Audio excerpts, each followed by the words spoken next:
Il y a encore quelques mois, Yolande assistait son mari pêcheur à Mbakivao. Ce village isolé en bord de mer, à l'ouest de Madagascar, vivait à l'époque sans électricité. Le hameau s'éclairait grâce aux lampes à pétrole. D'abord, ça ne faisait pas assez de lumière. On ne pouvait pas travailler correctement. Et puis, la fumée nous rendait malades.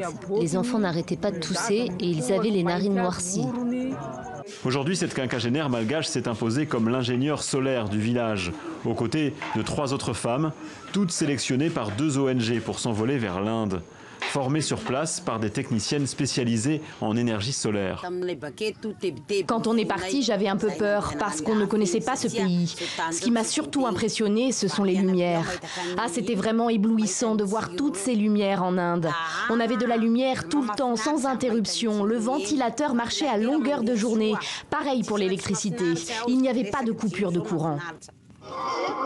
Au total, 200 logements dans Mbakivao sont désormais équipés de panneaux solaires.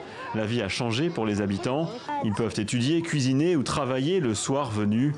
Yolande et les 3 autres techniciennes sont fiers d'apporter aussi la sécurité avec leur savoir-faire. Il y a déjà eu 2 morts ici. Ils ont été tués par balle. C'est pour ça qu'on veut éclairer à l'extérieur pour voir les bandits de loin et pouvoir fuir à temps ou bien se préparer.